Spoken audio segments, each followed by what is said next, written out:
I do large figurative paintings. Um, I, I grew up loving art. Oh, well, I imagine that the sweetness of your life, how much you appreciate it, has to do with like some of the trials you've gone through in the last couple years. Has it been? Yeah, I got diagnosed with bone cancer in Isn't that one of July. the worst? I didn't even know that. I knew it was cancer, but that's one of the worst, right? It's it's not good. I mean, it's a diagnosis I would not recommend. I had a very aggressive tumor in my chest. You sort of go into shock. You become numb. He's telling me that I'm looking at like a 2-year battle. I don't know if he's telling me that's like the treatment plan or if that's like my lifespan, but I'm too afraid to ask.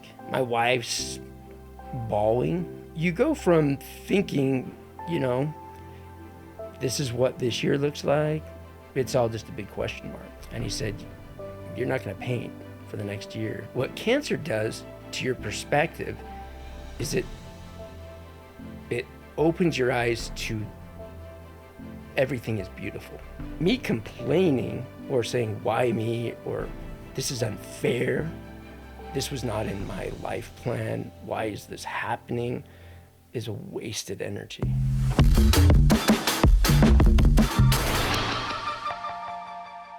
Well, Zach Proctor, thank you for joining me today on this overcast February afternoon.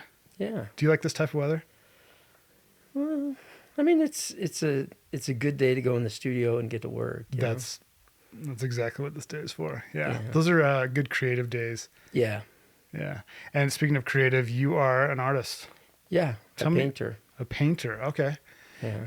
I didn't research much about you before this because I like discovering it on here. It's more genuine. Mm-hmm. So tell me about your medium and how you got there. So I do large figurative paintings. I grew up loving art. I was kind of a smaller kid, so when I played sports, I usually got my butt kicked. Yeah. And so I found myself doing a lot of art, and you do it a lot. You kind of get good. You get attention. The attention is kind of nice. Makes you want to do it more, and then it sort of spirals into this fun journey. I went on a mission, and then after I got home, I went to college and got a bachelor's of fine art with emphasis in painting and drawing, and then decided, maybe I would try and make a life of it. Yeah. Were you encouraged by your parents? Yeah, they were supportive. They put me in like private classes in high school, and Oh, they're invested. Yeah. That's really cool. yeah, they found it was actually their high school art teacher. His name was Harold Peterson. He just passed away last year.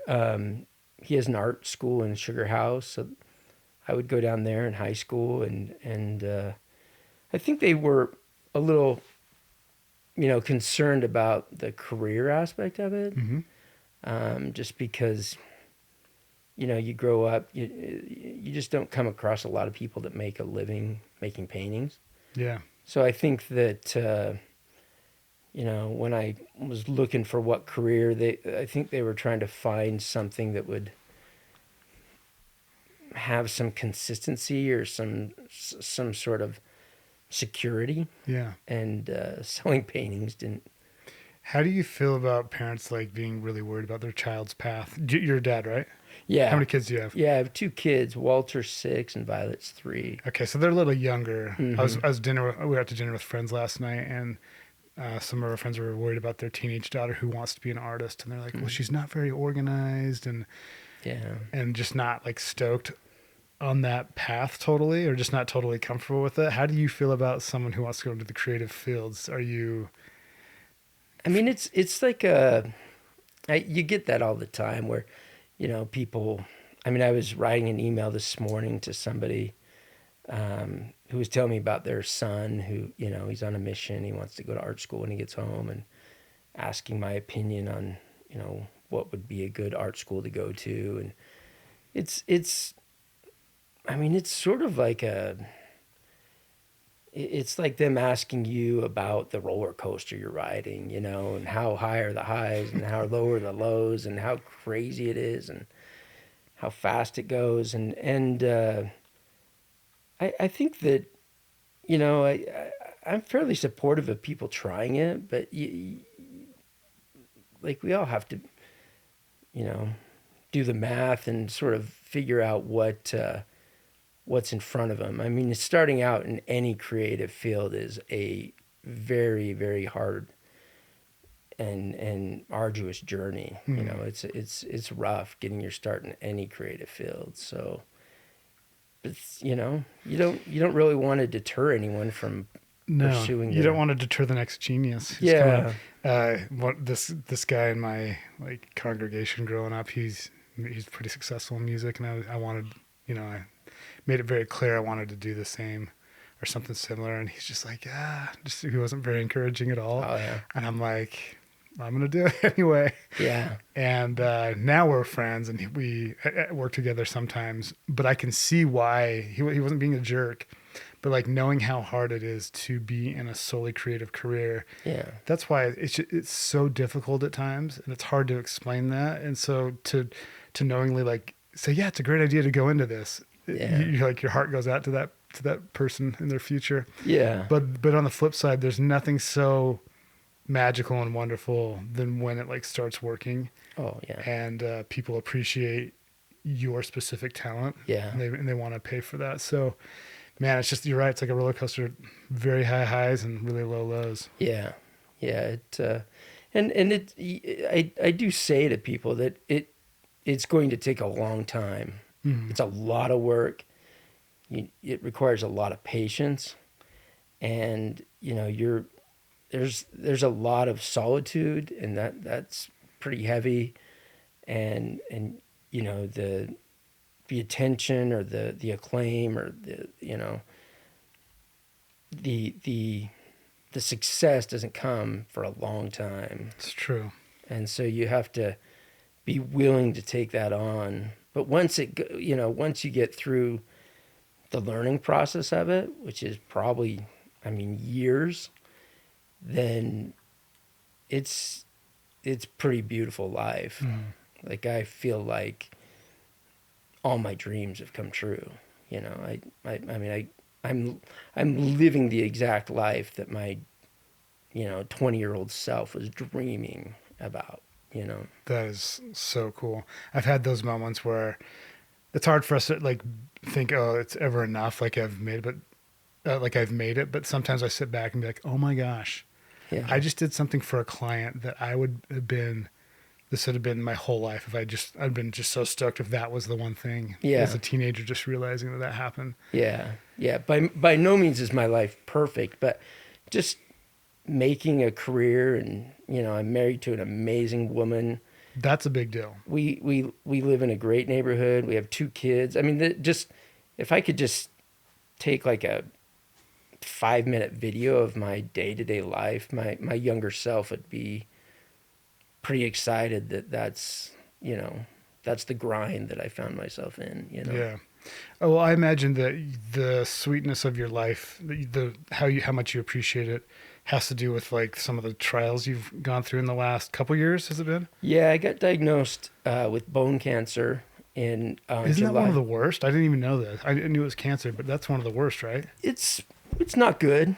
I mean, it's a diagnosis I would not recommend. I mean, it's a rare bone cancer called osteosarcoma, and so sarcomas are rare cancers. They make up. I mean, I don't know exactly how many sarcomas there are. Probably 75-ish, and those 75 different sarcomas make up about 1% of cancer. So it's a rare cancer, and then it showed up in my rib cage, which is really strange. It usually shows up in big bones like your femur. And so it showed up in my rib, and it took a little while to figure it out, because it just usually osteosarcoma shows up in teenagers or elderly men. How old were you when you got it? I was 45. 45. Okay. And so I didn't really fit the, I think they call it the bimodal. It's usually younger people or older people who get it. So it's very strange for someone in their, middle-aged life to get it. And then to get it in my rib cage was very strange. So, yeah, we got a phone call, and it's a strange thing to hear you have something that you didn't even know existed. How did it get, like, were you experiencing pain or soreness? Like, how did you even go in for this? Yeah, so something felt kind of weird. I felt like this marble on my rib. Like through your chest? Yeah, I just, like, one day I was like, that's kind of weird. It feels sort of strange. And then, it was just there, and I couldn't really figure out what it was. And then it got bigger. And, my profession has put me in contact with a lot of doctors. They buy paintings and you become friends. And so I started reaching out to some of my doctor friends, and, they told me to go, you got to go get it checked out. So I went in and got an x-ray, and that didn't really do much, but it scared that doctor enough to tell me to go get an MRI, and then that led to a CT, and then that led to a biopsy, and the biopsy took a long time because, it just, they couldn't exactly it just didn't make any sense to them, And so, are you in pain at this time, or you just felt the growth? It got to a point by the time I found out what it was, it had grown from a marble to about 4 centimeters by 12 by 13 centimeters. Whoa! Like, give me like, what is the size of what? Like a cucumber? I mean, that's like like an external hard drive or something. Oh my gosh! Like where? Right here. I mean, it started crushing me inside. It started, and how many months is this from from the marble to that? 6 weeks. 6 weeks. So this is like a hyperactive growth. Yeah, it was. They called it a grade 3 tumor, which is the most aggressive kind of tumor, and so it made it hard to sleep. It made it hard to breathe. It made by the time I started chemo, they started putting me on pain medication, but for the first couple, the first month or so, I wasn't on any pain meds. So it was significantly. Dude, are you panicked? Are you like, life is over? What are you thinking? A doctor calls you, you're sitting there with your wife, you're on speakerphone, and, he tells you this news, and it flips your whole life upside down. You sort of go into shock. You become numb. You're just trying to take in information he's telling you. He's telling me that I'm looking at like a 2-year battle. I don't know if he's telling me that's like the treatment plan, or if that's like my lifespan, but I'm too afraid to ask. I don't want to know what he's saying, but it's kind of like important to know. My wife's bawling. Mm-hmm. I mean, she's taking it pretty hard. How old are your kids at this time? 4 and 1. Yeah. Wow. And so you go from thinking, this is what this year looks like, this is what next year looks like, this is what, my 5-year plan is, to it's all just a big question mark. And your brain can't really process that, because it's not like, I've been on a trip before, so I know what a trip is going to be like, or I've done this project before, so I know what that project's going to be like. This is something that you have no idea what the trail looks like, what the mountain looks like, what you're about to, The doctor told me, he said, I have an appointment set up with an oncologist. So on July 12th, I went in, with my wife, Claire, and a very nice doctor gave us a kind of a hour-long college course on sarcoma and what treatment looked like, and told me I was facing 6 rounds of chemo. Each round is 36 days. All chemo would be administered inpatient, so I would be living in the hospital. Mm-hmm. And after the second round, a surgeon would cut open my chest, take out the tumor, and 3 ribs. And so you're looking at, that was July 12th. He said, this will be the next year of your life. He had seen some of my paintings, and some of his colleagues had talked to him about me. And so he knew I was a painter. And he said, you're not going to paint for the next year. Okay. You're going to be a full-time patient. You'll be doing everything we tell you to do for the next 12 months. And he was right. He was right. Yeah. That sounds really hard. Yeah. Yeah. It was brutal. Yeah. Yeah. Okay. So you get this horrible diagnosis. Do you think your life is going to end? I mean, what scenarios do you run? I know you were running scenarios in your head.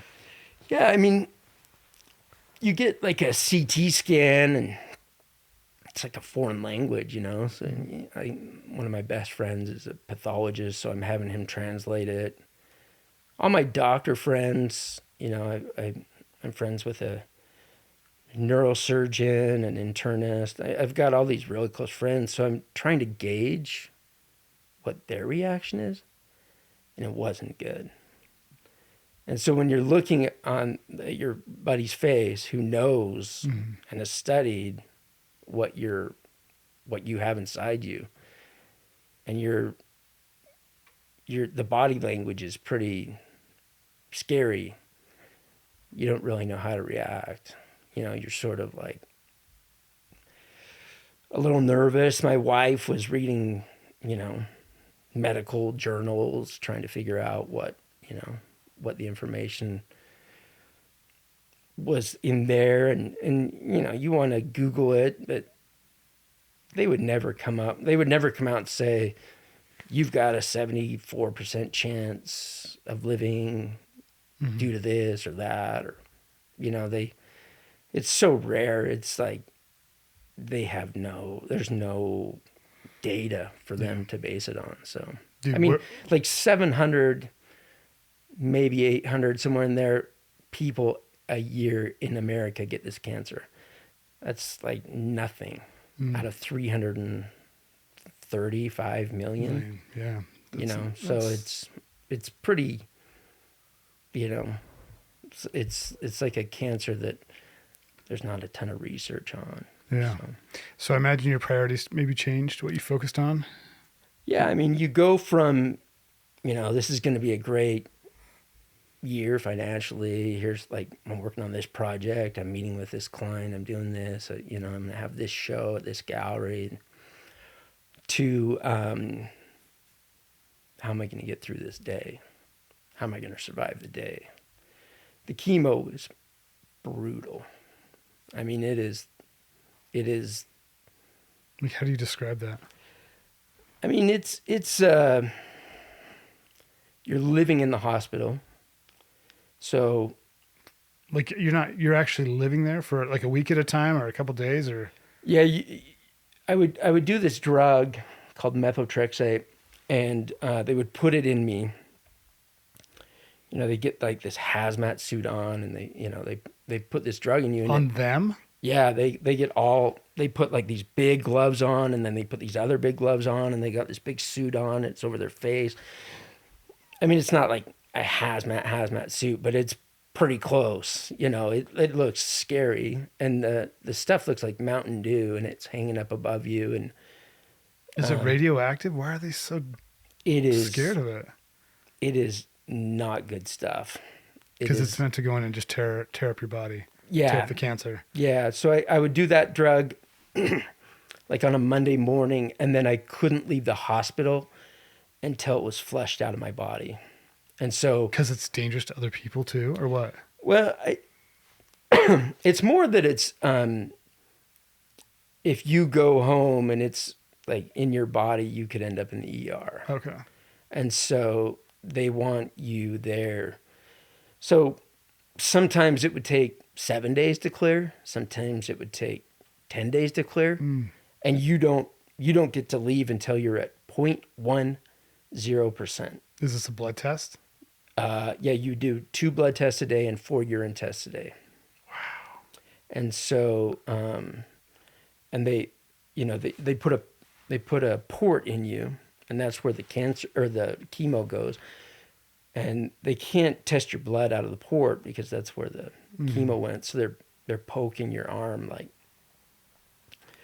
2-3 times a day at least. It's I mean, you're poked, prodded.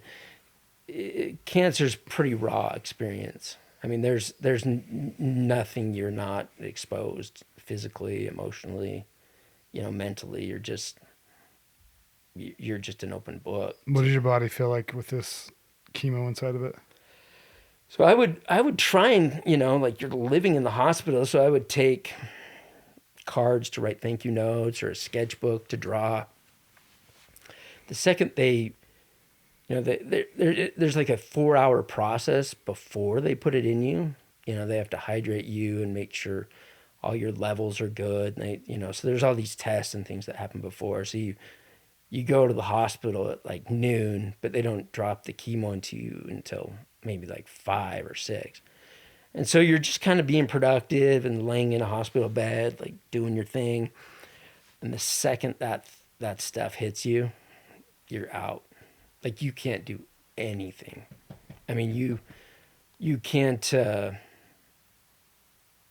you could not even stream a show you were interested in because you can't engage mentally with it.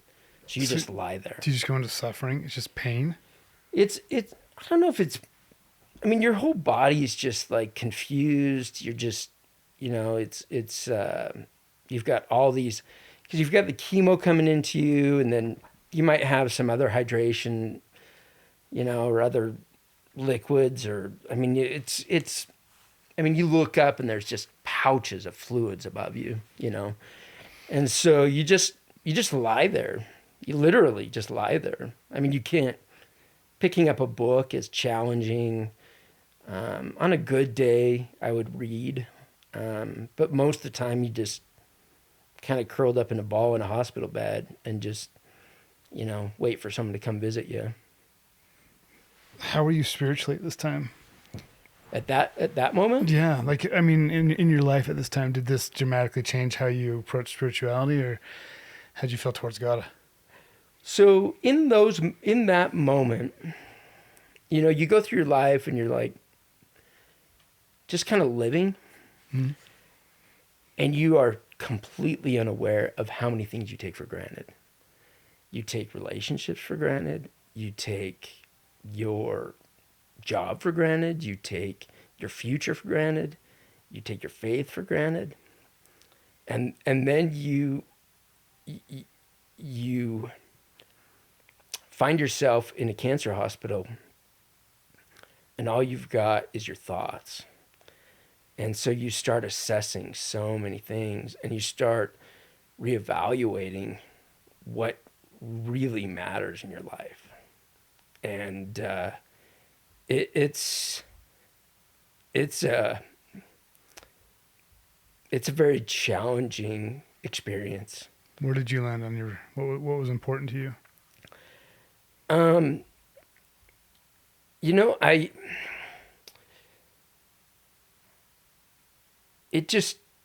A lot of things that a lot of people seem to, be concerned about just seems so trivial. And I basically just had a sort of a come to Jesus kind of experience, and realized how important my family was to me, like my real relationships. And during that time, I thought, I don't know what the future holds. I don't know if I'm going to survive. Nobody will tell me how bad off I am. You look in the mirror, you don't even recognize yourself. You see this battered, bruised ghost of, you're emaciated, you're pale. And so I decided that I wanted to pick up Jesus the Christ and the New Testament. So I started reading, and it was a. Did you feel a calling to go specifically to Jesus? I felt like I needed to become better acquainted.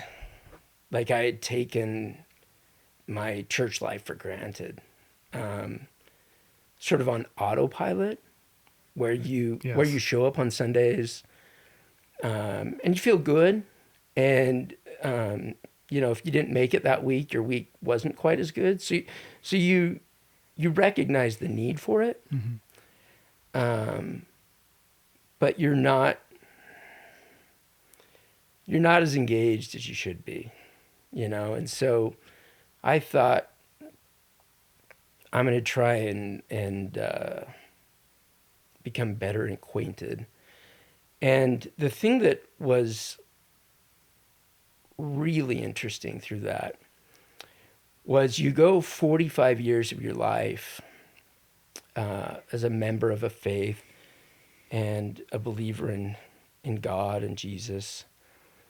And when you hear about, New Testament stories, you sort of envision yourself as one in the crowd following the Savior. Trying to, you're sitting there at the Sermon on the Mount, trying to understand what he's teaching, and you're following him and watching miracles be performed, and you're trying to, grasp that. And that's sort of the narrative you're placing yourself in. But when you're lying in a cancer hospital, night after night after night, you now see yourself as a different part of the narrative. You start seeing yourself as the infirm, as the leper, as the sick, as the blind man. You're the one kneeling before Christ instead of following behind Christ. So you become really aware of your need for a Savior, physically and spiritually, where before you just sort of thought of it, the atonement as a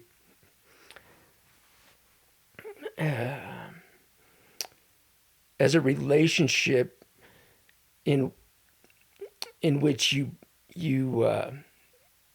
became clean of your sins.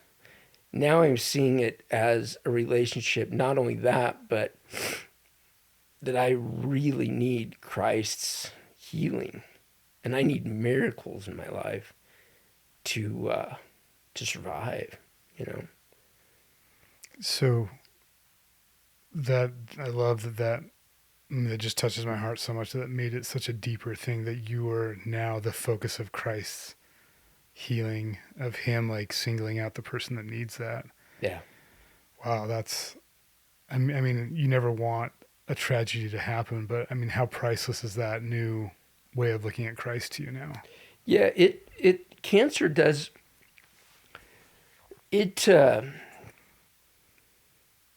when everything's taken away from you, I mean, everything. A simple thing like getting Slurpees with your kids is magical. And so what cancer does to your perspective is it opens your eyes to everything is beautiful. Every little thing, every moment, playing chess with your kid, or, before I came here, I was playing Barbies with my daughter. All those things are just so much more beautiful because you remember a time when physically you could not do that. But you're also keenly aware of a darkness that you never knew existed. A darkness that that is a very, very lonely space in which you're sort of living between this life and the next, is you're lying there, you know, drugged out on chemo, you know. So it seems like, from what you're saying, like getting cancer and being in a hospital and having nothing, even your control is gone, right? Oh yeah. So like, You can't drive. You can't do anything, so you have no control. So there were days, there was weeks where I couldn't eat. I couldn't even eat food. Oh my gosh. Because your insides are so raw, and it kills the cells in your digestive system, and in your mouth. You can't even put food in your mouth. It just burns. It'll just burn your mouth. And so it's just, you got canker sores. You can't even eat. So when food is taken away from you, you become very aware of how desperate, you know, you are. Now, how many years have you been? Are you in remission right now? What's the status now? So with the cancer I got, they don't really use the word remission. I finished chemo March 3rd of 2023, so almost a year ago. So are you doing this through COVID too? Oh yeah, this gosh. is so I got diagnosed kind of at the end of COVID, but the hospital still, like, you couldn't be in the hospital without a mask on. You know, I was getting COVID tested every time I went to the hospital. Because of the COVID restrictions, my kids couldn't come. Oh gosh. You know, they would come a little bit, like we'd get special permission, but you know, 2-year-olds and masks and things, you know, it's pretty challenging. So it was pretty sad. So it was interesting to go through, you know, this global pandemic of chaos and noise, and to come out of that and start to live, like, life started to get back to normal a little bit, and then to get diagnosed with cancer, and you know, it's like, oh man, here we go again. Like, this is another huge monumental experience that's gonna, you know, take away certain, you know. So you gave up control because you had to. You're forced to. You're forced to be broken, essentially. Yeah. And now,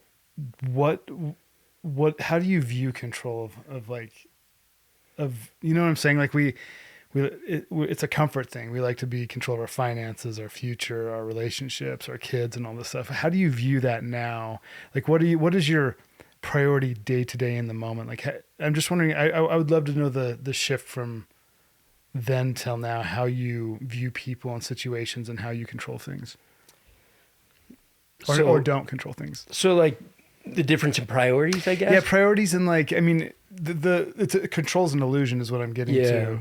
Yeah. And you learned that, and and us who haven't had cancer, we have other things that breaks us, and we're like, yeah, you're actually not in control, you idiot. Like, yeah, I'm in control. How do you view that now? And is life like simpler now? Is your time spent better now? When you're lying in a bed and watching everybody live their lives, if you pick up social media, or you watch the news, or you're just talking to people who are visiting you, you realize that people are going way too fast. They are, I'm busy. Hey, can you, we got this service project. Oh, I'm too busy. I got this going on. I got that going on. And what cancer taught me is to slow down and to just absorb the moment.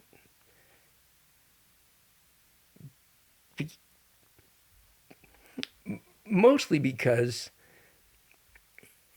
you just don't know how many you'll have. And so, the need to write out a to-do list and to do all these things seems sort of stupid to me. now. You know, I think people like to make themselves busy because it makes us feel like we're accomplishing something, or we're important, or avoiding something. or avoiding something. That's And usually mine. yeah, Yeah. yeah, and now I just see all those errands, and I've got to do this and I've got to do that, as a way that people get lost in the noise, and they sort of miss the moment, you know. So we all have to go to Home Depot. Mm-hmm. We all have to grocery shop. But those can be beautiful moments, though, right? But that's the point, is to take your kids and to not try and get through it as fast, not get upset about the lines, not get worked up over, the price of this or the price of that, but to just sort of be in that moment. And, my kids, it can be really beautiful to go to the grocery store with your little kids and to, plan out your food, like what you're going to eat that week, and go through and enjoy it. Or you can make it just this chore that, like, everybody's in my way, and this cart is annoying, and I can't believe this lady is taking so long at the register. It sort of teaches you how to think and how to appreciate just every little thing. Mm-hmm. There's miracles every second. Yeah. How do you view suffering and pain now? Well, one of the scriptures that hit me the most was in Luke 22 when Christ is in Gethsemane, and it says, being in agony, he prayed more earnestly. And in my life, I didn't know what agony was. But getting cancer gave me a little dose of agony. And so it sort of puts into perspective what's a problem or what's an inconvenience. Like, oh, I got this ache and pain. Is it a problem, or is it just an inconvenience? I mean, there's suffering, and then there's suffering. Mm-hmm. And I think that when you go deep into, a cancer diagnosis and chemo, that suffering puts a lot of those aches and pains and just like the daily annoyances of life, and, being ornery or, upset just seems kind of ridiculous, So I catch myself all the time thinking, like, what am I grumpy about? Like, a year ago at this moment, the other day I was kind of grumpy about something, and I just caught myself, and I was thinking back to, where was I at a year ago right now?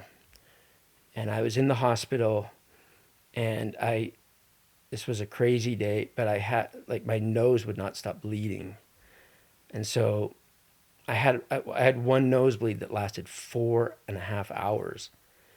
And they finally got the ear, nose, throat doctor in there, and they cauterized my nose, and then they packed it with all this stuff, and my nose was super huge. And I just thought, what am I grumpy about today? Like, that was something to be upset about. That was like, I mean, to sit there and your nose is bleeding for hours, And today I'm grumpy because I don't know, the cornflakes were gone when I got up. You know, it's just ridiculous. Yeah. Perspective is everything. It is. It It is. is. Well, you have a powerful one. Um, I want to give you the final word to our brothers and sisters out there who are struggling, facing hardships. You've been through some hardships. What's something you'd want to tell them? Oh man, that's a big question. I can't believe we're already at the end of this. I feel like we just got going. Dude, if you have more, I want more. I don't know what else to ask you. I feel like I've been on this painful journey with you, and it's so beautiful. I mean, the lessons you've learned about being present. I mean, that's to me, that's what suffering does. Is suffering gives meaning to my life. Yeah. If I view it that way, I can be grumpy about it, and I'm very imperfect at this. Yeah. But when I do it with a little bit of grace from God, and I can suffer gracefully, the beautiful things are so much more beautiful. Just like you were saying. Yeah.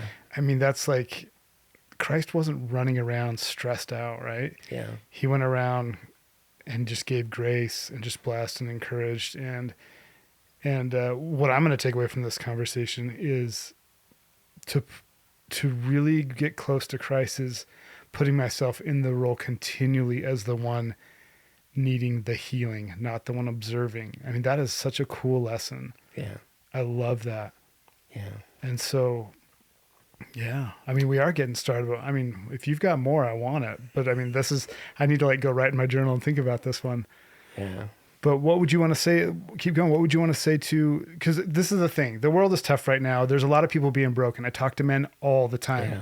And being broken is so painful. It's also 100% necessary for closeness to Christ, just like you experienced.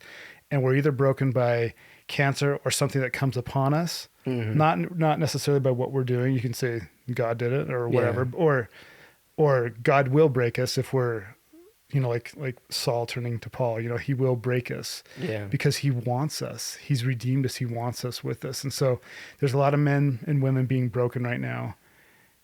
And I feel like my calling is to bring stories and encouragement and faith to the people being broken, that you now have a choice. And your choice is to get bitter and to turn away and to go numb and avoid, or to turn to Jesus Christ, the King of Kings, the healer, the one who knows you and wants you. He is calling for you. Yeah. And so that's why I love your story, is you in your darkest moment in the cancer bed thought, I may be meeting Jesus in a little bit. I want to get to know him, as opposed to, this is so unfair. I have 2 little kids that might not have a dad soon. Yeah. And so I'm just really grateful for your example and want to know your final word on what you would say to your brothers and sisters out there. Well, to go back to what you're talking about, suffering, I do feel like, I had a very aggressive tumor in my chest. Mm-hmm. And that was the suffering I experienced. But I know tumors come in all sizes. Mm-hmm. It might be addiction. It might be a bad relationship. It might be, any number of things. And getting cancer ultimately taught me that what we need is to be kind to one another, because we are all carrying something and we are all broken on some level. And I think that, when you're hurting, you have a choice. Like I had no control over my time, my schedule, my decisions. I was told where to be, when. Your body you had no control over. Yeah. I mean, I would wake up many days and hope that my mouth had healed enough to eat food. I mean, there was, and the one thing that I could control was my attitude. And early on, when I was made aware of what this journey was going to be, a quote came to my mind, and I've heard it. Some people have said that it was from Eleanor Roosevelt, Some people said it was a Chinese proverb, and there's many different ways that people say it, but the way I remember it is, rather than curse the darkness, light a candle. And that's to me, that's choosing not to complain about the situation, because the cards have already been dealt. You're not going to, me complaining or saying, why me, or this is unfair, this was not in my life plan, why is this happening, is a wasted energy.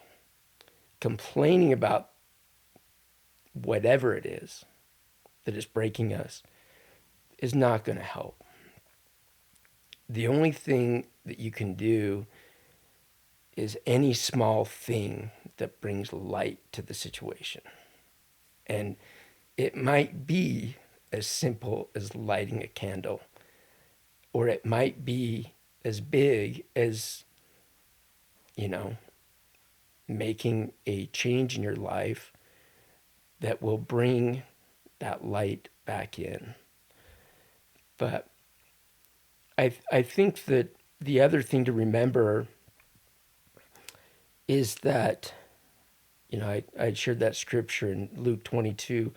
In the verse before that, Luke 22:43, it says, there appeared an angel strengthening him. And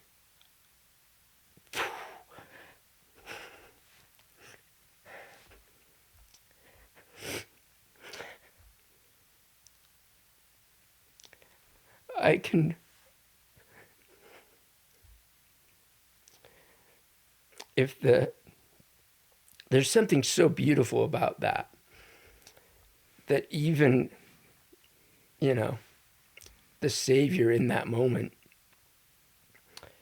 an angel shows up, and I don't know the specifics on what strengthening him was. Obviously, the angel couldn't bear the burden he was bearing. But I feel very much that is true. When we are suffering, angels here on earth or from beyond very much show up. And I cannot tell you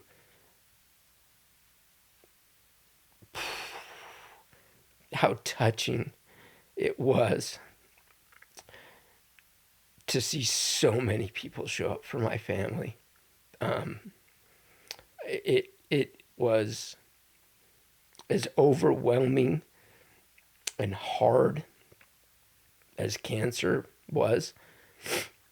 The love and the prayers and the peace that surrounded us from hundreds of angels was very, very beautiful and overwhelming in the good way.